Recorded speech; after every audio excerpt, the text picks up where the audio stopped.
Hello and welcome back to All Things Money. My name is David Blain, and on today's show we're talking about some tax deductions that you can take both for the small business owners, that's what we're talking about right now, and in a few minutes we'll get into some good tax deductions for all individuals can take.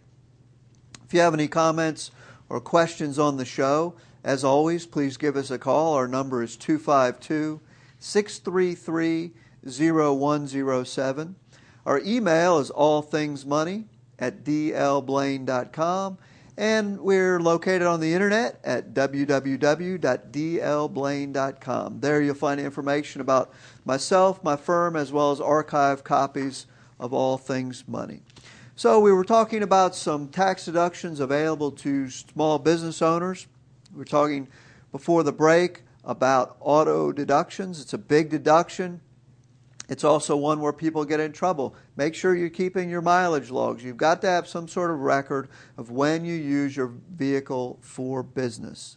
So let's keep moving along. Obviously, any utilities that you use for your business, water, power, trash, telephone at your office are deductible. Home office. Home office is a big deduction that a lot of people do not take. Frankly, a lot of people are discouraged from taking it. Our philosophy on the tax code is the home office deduction is in the tax code. It's a legitimate deduction, and so if you meet the rules for it, go ahead and take it. People say, oh, well, I don't want to do anything that's an audit flag. Well, even if the home office is an audit flag, if you are doing nothing wrong, then there's no danger to it. The reality is the majority of people never get audited. Even if you do get audited, the majority of them are by computer or what they call a mail audit. The likelihood of an IRS agent sitting down across from you and going through your information is very, very small. And what we would rather teach people is how to keep the books and records that are required to substantiate their deduction rather than just not taking it at all. So the home office, any mortgage, insurance, electricity, housekeeping, security, maintenance, many other things are deductible, and it's based on the square footage of your house. So for example, if you have a 2,000 square foot house and you have a 400 square foot home office, then 20% of all the costs for your house are a tax deduction. They can add up to big money, and that's the key to minimizing your tax bills. Take money that you're spending anyway and convert it into something that's tax deductible.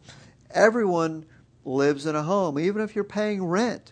If you're renting and you have a home office, a portion of your rent now becomes a business deduction.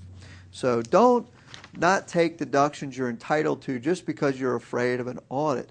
We have people that give away a tremendous amount of money, charitable deductions. The IRS has certain figures they look at. If you make $100,000 a year, they know the average person gives away, say, $5,000. Well, if you give away $50,000, don't not take that deduction just because it's an audit flag. If you have the receipts, they'll say, hey, send us your receipts. You send them the receipts and say, oh, great, yeah, you're right, you did contribute $50,000 and you get the deduction. So unless you're cheating, don't be afraid to take the deductions. Travel expenses. Nearly everything when you're traveling is deductible. Things like airfare, hotels, on-the-road expenses. Eating out on the road is also deductible, of course, subject to the 50% limitation. Seminars, trade shows for education, magazines, books, CDs, DVDs that you buy for your industry. I mean, I'm lucky because I'm in the investment industry and I love studying investments. And so every investment book I buy, every newsletter, all that stuff is deductible. So if you have a business that you are in, any educational materials you buy for that are deductible. Of course, advertising and marketing are deductible. Everything from your business cards to signage around town. Employee or client gifts, if you give gifts to your employees or clients. Outside help, if you hire outside contractors or family members to help in your business. service fees, credit card fees, things like that, office supplies, pen, paper, staples, thumbtacks, all that sort of stuff. Bad debts. Bad debts, this gets a little bit tricky, but in order for a bad debt to be deductible, you have to have included it in your income. So, for example, if you're on the accrual method and you bill somebody for something and you include that as income and then they don't pay you, then you can take a bad debt deduction. What you cannot take as a deduction is your time. So, for example, if you spend time on something and you bill someone and they don't pay you, that is not a bad debt deduction unless you include it in income. Now, if you send someone a product and they don't pay you, well, the cost of goods sold, remember the number one thing I told you about is a deduction, what you paid for it.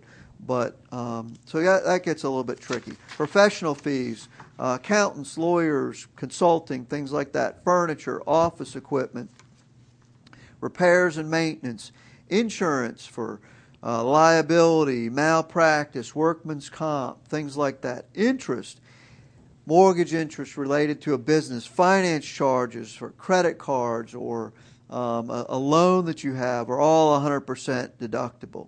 Boxed or downloaded software is deductible 100%. If there's some complicated rules for software, but suffice to say, if you buy a piece of software, it's probably 100% deductible. Licenses, taxes, all sorts of taxes, property taxes, sales taxes, all those type of things are deductible.